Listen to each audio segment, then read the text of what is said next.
Welcome to another episode of Otaku Don. I am the host with the most, aka Sleepy Melbourne, in the building. I am just Charles. Just Charles is here. I'm also in a building. 1120, Chapter Atlas. We are here. Ogre Child Vegapunk, Golden Harvest, Surrogate Pilgrimage, Volume 10. Denjiro, the daimyo of Kibi, catches in a net the kids who were throwing rocks at Yamato. Chapter starts with a flashback that takes place 26 years ago. He meant Ogre Child Yamato, not Ogre Child yet Vegapunk. Oh yeah, but I had Vegapunk in my head with like a Konombo club. yeah, Ogre Child Yamato. But we see Clover begging Vegapunk to help him with his Void Century research. And I'm not gonna lie, this version of Vegapunk, back in the day, Vegapunk was a bitch. I mean, yeah. I mean, he's just a scientist. He's a coward. Oh yeah, he is cowardly, indefinitely. Like, before when he was talking to Dragon and he made it seem like the reason he wasn't joining Dragon was because Dragon didn't have resources. It would be like, yeah, I'm gonna rock with you if you had all the money they had. But then you come with all the money they got, and then he realistically be like, honestly, I'm just afraid. And it's like, you could have said that in the beginning, and we wouldn't have even had to go through all of this. And to now see this in the back, why did you lie to Dragon? You didn't want to join because he didn't have money. You don't want to risk your life at this moment, which was cool. Because you didn't let that happen. Then Clover dies. And you go ahead and go to there and talk about, oh, y'all rest y'all life for these books. Well, Clover died inside the Buster Call that is sent, or not Nami, sent Robin on her journey, and then Vegapunk and Caesar? Yeah, hear about it. And Caesar says he wants to see the massacre. And Vegapunk basically is just looking sad. And so, I mean, we all know Caesar's a scaredy cat, but it's just like, it's just the fact that Vegapunk let that happen. Even after like getting the revelation from Clover that his real name is Clemont D. Clover, and basically saying that he lied to protect his own life because his brother, who revealed that he was a D, was shot in broad daylight. And he's like, who deserves that? And that was the inspiration for him doing his research into the Void Century, trying to figure out what the D means and everything like that. And so I just feel like, is it weird? I feel like this is kind of like an open-handed smack to the face. Post not explaining what the D is. It's like, I'm another D. yeah. Still no idea what it means, but we have another one. But we also go back to the present day where we see Vegapunk's message continuing. We don't really get all the way into it right now. We get to see more of Zoro and Jinbei on the Thousand Sunny now. Somehow they sent Nojiro flying, blown far away. With that being an issue though, because Lilith stops the Straw Hat crew from taking off, saying that if Nojiro attacks them mid-air, the speed will drop and the ship will not reach the sea. They can't take off if Nojiro is still in the way. Suddenly Atlas appears and she give Lilith that good old 1-2 combination, knock her out, cut her little tracking device off, and just like that, York doesn't know that she's alive. York thinks that it's just her and Atlas now. She's talking to relaying everything to the Gorosei? Yeah, to all the Gorosei, telling them that, hey, yeah, it's just me and Atlas. Atlas decides that she's going to take care of Nojiro. And by taking care of, she means I'm about to go put hands and feet on him. Nah, she did the Chaozu special. Oh, she did. Grabbed him and then goodbye, Tien. blew herself up. But that gave the Straw Hat crew enough time to hit their cootie burst and get off of Egghead and into the sea.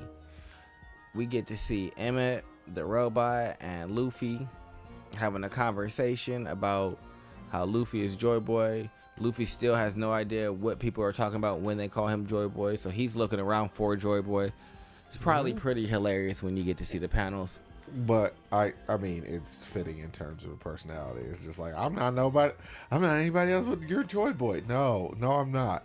I feel like that's gonna be half the freaking battle for Luffy from this point forward. Is accepting the fact that he has. No, he's not accepting it. He's not. He is just. That is not something I'm Monkey D. Luffy. Like his name is literally a part of his catchphrase. It's Him true. being called Joy Boy is not going to like. You inherited the will of Joy Boy. You just have to. He has to accept that he and Joy Boy have the same power, so people might. That's not something I would assume that he would care about. I don't think that he should care about that. That's just the thing that he has to like. You just got to know that they're going to like relate you to this thing. He probably won't even remember. Nobody relates Sabo to Ace. Yeah, because Ace didn't like capture and create a whole religion behind him and have a whole nation of giants that worship him. That's because y'all are weird and stupid. Y'all should get your own will.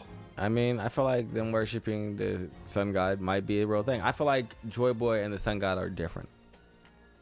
I think if Devil Fruits work the way that Vegapunk said and you get the abilities that you wish for, I could see someone wanting to have the abilities of what they know to be the sun god and that manifesting itself in the Devil Fruit. And now you have the Nika Fruit, which embodies freedom in reality. I wonder if there are any other human model fruits that are like their variants are all god forms. Maybe. I mean, the only person I could see having it would be Blackbeard. Well, we have model Buddha. That's true. That's the only reason why I started bringing this up. Is like, maybe the human fruits are all just kind of model awakenings or modeled out of a different gods. That might be what it is, except for the human fruit that's human, which is Chopper. It could be. I could see like model Atlanta, model something, some god of the hunt or something like that had like a halfway hybrid bestial transformation. I mean, that's not improbable. I could definitely see that. But we get to see an amazing double page chapter spread with Vegapunk's message telling the world that Gol D. Roger actually had a D in his name and that he circled the world and completed that 25 years ago, a feat that had never been done before. The Straw Hats reached the sea. Usopp is sad about Atlas. York tells the five elders that Atlas' signal has disappeared now that she's the only Vegapunk. They say that she's not, because Stella's still giving his message, and so they go to attack Emmett.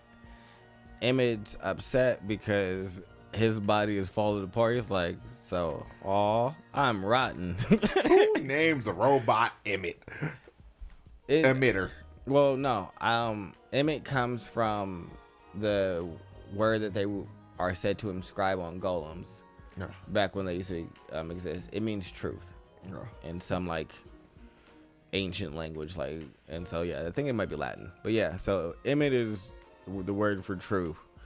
But he's getting ready to unleash some type of attack because he says, Joy Boy, you said I would know the right moment when to use it, and now is that time. So I'm excited to see what he does. Calamity right. I think he's gonna blow himself up too. But we get to see last message from Vegapunk, which means that they must have already heard the unaltered voices of the past. In other words, I believe you all have noticed this too. This is what I believe will happen in the future of the world, saying that the Gold D. Roger pirates know the truth of the world and its foundation. We get to see Impel Down and its prisoners. Vegapunk's message. Huh? What? He said Gold D, end of chapter, no break next week. Jump cover and color spread in chapter 1121. We've been saying Gold D Roger this entire time. But in that world, they've only known it as Gold Roger. Gold D Roger. Yeah, but the world government changed his name to Gold Roger. Yes. But anywho, so the Vegapunk message is still going on, even though half the Straw Hats pirates are gone. We got Jinbei. You know, I never expected Jinbei and Zoro to get out of here before anybody else did. That is actually very surprising to me, because they were the last to show up and first to get gone. And that's what they're supposed to do. And Nostro is also missing half of his head. I wonder if it grows back. Probably will. I hope not. Where's your head? I mean, by that point, that means Saturn shouldn't be growing one of his legs. Well, no. Maybe. Well, no, because those were different attacks. Emmett Punch. Emmett just self-destructed himself. No, Atlas. Atlas just self-destructed himself. Yeah, so I think that's one is more damaging like than there's the no cut. hockey, no nothing. I mean, and then one person Maybe lost a leg. the energy that is expelled from them is special because they use science. I just don't want people to. I need Nostro. Maybe when they explode, they create a miniature sun. I need Nostro to be a thing so Zoro can get his licks. That'd be crazy if you created a self-destruct button that turns your body into a miniature sun for like 30 seconds. But in any event, I don't know. Nostro still disappointed me by just getting smacked away by a shoulder throw and one Zoro swing. Like, it seems like any time where I get plot-wise they couldn't be stopped because that ends the story. But I feel like there was a way to better execute this that didn't always undermine the Gorosei. I mean, I'm not going to say they came across as totally inept. I feel like I'm probably blowing that a bit out of proportion. But it always feels like whenever there's a clash between them and a Straw Hat crew member, the Gorosei member rarely or it never came out ahead. I guess I look at it less as, since the Gorosei to me haven't really been like combative force ever. I don't really care about how they're positioned. What I more see this as is how competent Luffy's crew has become. Okay, that's a reasonable way. Instead of looking at it like, oh, these guys suck, look at, no, Luffy's crew is just working on a legendary proportion to the point where like they are legitimately threats to the Gorosei. Yeah, because if this was like the Kid Pirates, they would have already been smacked around and halfway around the world. Yeah, and so that's more of how I'm looking. I was like, no, this is what a Yonko crew should be doing, and this is why they always worried about like them teaming up, because one of them is a problem, and Luffy is one of them now, and has reached really like. I mean, he speed ran to get there, but it's not like he skipped any steps in his speed run. He just went through the hard route really fast. I don't know. Almost died plenty times. If Ben Beckman was just walking around here like, hey, what's up? Yo, you need to chill. You just shot Saturn in the face. What y'all gonna do about it? Nothing.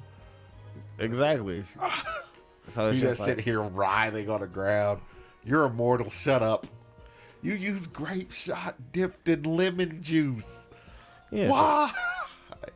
Because you suck, Saturn. Yeah, so this for me, it's just like they're now a Yonko crew, and this is us seeing that okay, they're capable of handling themselves for real, man. But they're not going to get an increase in bounty from this just based. No, because no one's saying nothing about nothing. No one's saying nothing about nothing. I feel sorry for the one private or that one like seller who lets it slip. Is just like, yo, did you know the entire Gorosei got beat up by the yeah, blown up head? No more speaky for you. But we never went to Egghead. We weren't there. That was chapter 1120, Atlas. Yes, it Rest was. in peace. We are out. Like, subscribe, comment. Goodbye.